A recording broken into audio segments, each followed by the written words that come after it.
आज the women's day है और वुमेंस डे पे यहाँ पर बहुत सारी वुमेंस आई हुई हैं, गर्ल्स आई हुई हैं और यहाँ पर एक नारा ये लगाया जा रहा था, आज़ादी, हमें आज़ादी चाहिए। मैं जानना चाहूँगा किस चीज़ की, आप लोगों को किस चीज़ की आज़ादी चाहिए?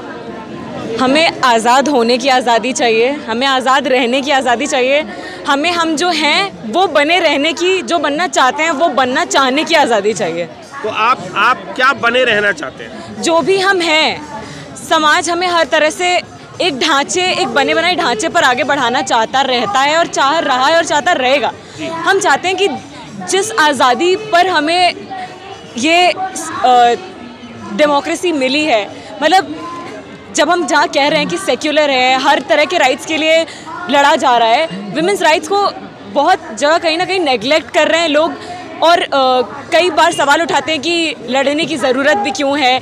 जैसे आप ही ने पूछा किस तरह की आज़ादी मांग रहे हैं आप, आज़ादी हर उस जगह पे जहाँ पे हमें समान व्यवहार नहीं मिल रहा है, जहाँ पे हमें मिलना चाहिए, जहाँ हमें एज महिला नहीं एज एन इंसान देखा जाना चाहिए, वो आज़ादी। पर भारत के कॉन्स्टिट्यूशन में जो भारत का संविधान बना हुआ है उसमें तो आपको बिल्कुल समान अधिकार दिए हुए हैं, फिर भी क्या आपको अधिकार नहीं मिल पा रहे? भारत के संविधान में तो माइनॉरिटीज़ को, शोषित वर्गों को, सबको समान अधिकार दिए गए हैं, पर क्या वो समानता हम हासिल कर पाए आज तक? नहीं ना। इसलिए हर जनरेशन की मांग होती है कि वो अपनी फ्रीडम के लिए स्ट्रगल करती रहे। Freedom struggle does not end at some point. Every generation, as said by Shiv Khera, needs to earn its own freedom. And that is why women's rights and women's struggles are nowhere coming to an end in any near future right now.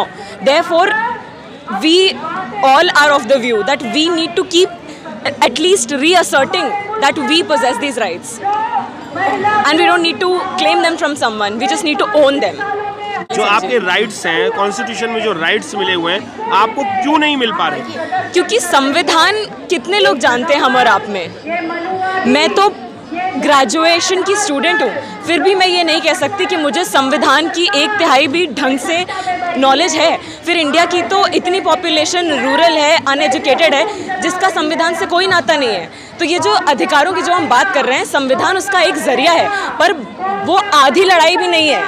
जो असली लड़ाई है वो हमें ज़मीन पे लड़नी है। जब हम स्लम जाते हैं, जब हम गांव जाते हैं, जब हम देखते हैं कि एक आधी से ज़्यादा रूरल आबादी को रोज़ आके घरेलू हिंसा का, और सिर्फ घरेलू हिंसा नहीं, जो जिन्हें हम गैर बराबरी जैसी छोटी समस्या समझते हैं, उनका रोज़मर्रा ज़िंदगी में सामना करना पड़ रहा है। आपका नाम जान सकता हूँ? मुदिता। मुदिता जी, अभी आपने ये कहा कि संविधान हम 1/3 भी नहीं जानते, पर लोग जो है वो रामायण, गीता, कुरान, बाइबल जो है वो स्कूलों में भी पढ़ाए जा रहे हैं। क्या इनके साथ साथ संविधान को स्कूलों में नहीं पढ़ाया जाना चाहिए? जी, मेरा ये पर्सनल तौर पे मानना है कि लॉ एक ऐसी चीज़ है जिसकी अलग से पढ़ाई होना, मतलब हम जैसे 12th स्टैंडर्ड के बाद जब ग्रेजुएशन या डिग्री हासिल करना चाहते हैं, तब हम लॉ में डिग्री कुछ लोग ही जाते हैं उसके लिए। पर मेरा मानना ये कि लॉ एक ऐसी चीज़ है जो हमारी ज़िंदगियों का बहुत अहम हिस्सा है, तो उसकी शिक्षा हमें बेसिक स्तर से ही दी जानी चाहिए। कुछ नहीं तो हमें अपने राइट्स में, हमें ज़्यादा से ज़्यादा अपने फंडामेंटल राइट्स गिना दिए जाते हैं, लेकिन सिर्फ गिना देने से क्या कोई चीज़ मिल जाती है? जब तक उसका हमें एहसास नहीं कराया जाता, जब तक उसके बारे में हमें प्राइमरी लेवल पे ही अवेयर नहीं किया जाएगा, तो उसका कोई फ़ायदा नहीं है। मैं आपसे भी पूछना चाहूँगा कि जो आपके अधिकार हैं वो राजनीतिक पार्टियाँ दबा रही हैं या आपके घर वाले दबा रहे हैं या पड़ोसी दबा रहे हैं? देखिए, आपने जो सवाल पूछा है, मतलब उस सवाल में बहुत सारी चीज़ें हैं कि आपने बोला कि घर वाले दबा रहे हैं या राजनीतिक पार्टियाँ दबा रही हैं। देखिए, हम देखेंगे कि समाज में महिलाएं बहुत उत्पीड़ित हैं और अभी तक आज़ादी के 60 साल होने के बाद भी अभी भी दिल्ली जैसे शहर में हर 6 मिनट में रेप हो रहा है। ठीक है, घरेलू हिंसा का औरतें शिकार होती हैं, काम की जगहों पे छेड़छाड़ हो रही है, जो घरों में नौकरानियाँ काम करती है उसको खुद औरत जो अमीर औरत है उसको हरस कर रही है या फिर उसको पूरा पैसा नहीं दे रही है।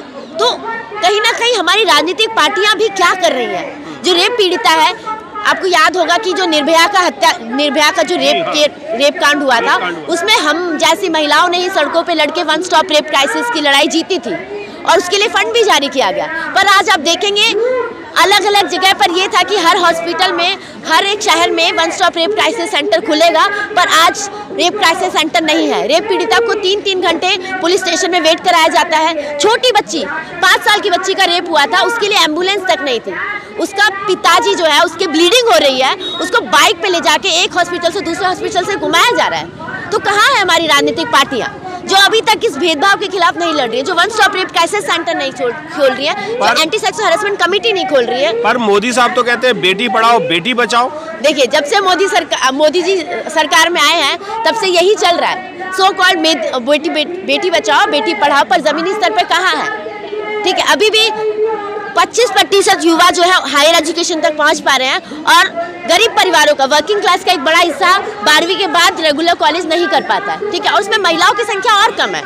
आप देखेंगे कि मोदी सरकार में बेरोजगारी घटी है, तो बेरोजगारी घटने का मतलब है महिलाएं रोजगार नहीं पा रही है, वो घरों में बंद है, घरों में वो दबाव सह रही है, वो डिपेंडेंट है अपने पति पे। ठीक है, तो जो मोदी की सरकार का जो ढकोसला है बेटी बचाओ बेटी पढ़ाओ, एकदम झूठ है, और इसका विरोध करते हैं। और हम महिलाओं के लिए बराबरी, भेदभाव मुक्त, गैर बराबरी पर जो आधारित ये समाज है, इसके खिलाफ हम संघर्ष कर रहे हैं। शोषण, यौन हिंसा, यौन उत्पीड़न, बलात्कार के खिलाफ लड़ रहे हैं, और ऐसे समाज चाहते हैं जहाँ महिलाओं को बराबरी मिले, समान अधिकार मिले, काम की जगह पर छेड़छाड़ ना हो, बलात्कार ना हो, हरेसमेंट ना हो, बसों में हरेसमेंट ना हो। आप देखेंगे दिल्ली जैसे शहर में डीटीसी बसों की कितनी कम संख्या है। ठीक है, हमने नाटक भी किया तो उसमें हमने दिखाया था कि बसों में क्यों हरेसमेंट होती है। जाहिर सी बात है, बसों की कम संख्या है, और जितनी ज़्यादा भीड़ होगी उसमें उतना ज़्यादा हरेसमेंट का चांसेस होगा। अगर बसों की संख्या बढ़ेगी, वुमेन स्पेशल बस चलेगी, तो हरेसमेंट नहीं होगा। पर ये सरकार ये आपका आइडिया बहुत अच्छा है कि वुमेन्स के लिए अलग से कुछ बसें गवर्नमेंट को निकालनी चाहिए रोडों पे। ये आइडिया बहुत अच्छा है। क्या वुमेन्स के लिए जो बसें आएंगी उसमें छेड़छाड़ नहीं होगी?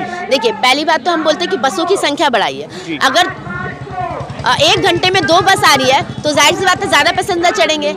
अगर आप 1 घंटे में 10-15 बस निकाल रहे हैं, ठीक है, ऐसा मत कहिएगा कि पैसा नहीं, खूब पैसा है सरकार के, बहुत पैसा है। ठीक है, तो भीड़ नहीं होगी ना, किसमें जब भीड़ होती है तभी तो उनको मौका मिलता है कि वो तो बोल देंगे अरे मैडम गलती से टच हो गया। ठीक है, तो जब भीड़ नहीं होगी, महिला स्पेशल बस होगी, तो छेड़छाड़ कम होगी ना। जैसे मेट्रो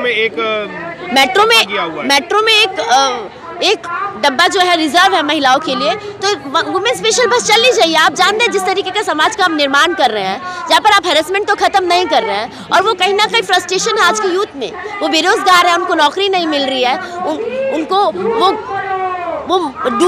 वो परेशान है कि कहाँ जाए कहाँ नहीं जाए। तो हम इसका खिलाफ है कि सरकार क्यों नहीं निकाल रही है रोजगार। अभी भी आप देखेंगे कि 62 नौकरी के लिए 62 नौकरी निकली थी चपरासी की यूपी में। ठीक है, 92,000 कैंडिडेट ने अप्लाई किया था, उसमें पीएचडी वाले 5,000 से ऊपर थे। और स्कूल ऑफ ओपन लर्निंग में 2.5 लाख गर्ल्स हैं जो क्लासेस की मांग करती हैं कि उनको क्लासेस दे दी जाए। उनके लिए सिर्फ 8 क्लास होते हैं 1000 गर्ल्स के लिए, और वो ज़मीन पे बैठ के पढ़ रही हैं। साल में उनको सिर्फ 20 दिन का क्लास मिलता है, वो भी संडे को जब बिल्डिंग खाली होता है। तो आप देख रहे हैं कि हमारे समाज में किस तरीके की गैर बराबरी है, और ये हैरेसमेंट बढ़ रहा है। इसके लिए सरकार क्यों नहीं कर रही है? सरकार चुप है। सरकार जब भी सामने आती है जब चुनाव आते हैं, ताकि वो चुनाव के सामने अपने आप को प्रचार करे और उसमें जीत जाए 5 साल के लिए, फिर वो चुप हो जाती है। फिर वो चुनाव में आती है, बरसाती मेंढक होते हैं ना, उसकी तरह, वो मेंढक की तरह जो बस बरसात में टर्टर करने के लिए आते हैं। जी बहुत धन्यवाद। बरसाती मेंढक नहीं, इस देश को अगर आगे बढ़ाना है तो कुछ काम भी करना पड़ेगा।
में आओ,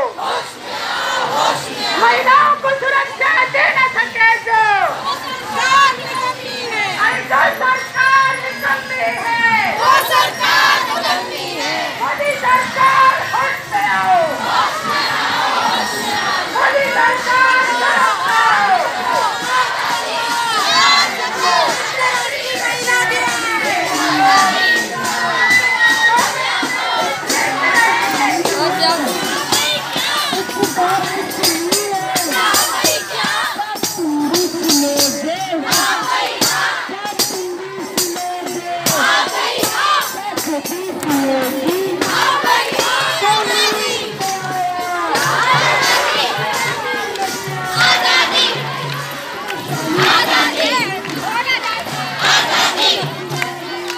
आजादी, आजादी,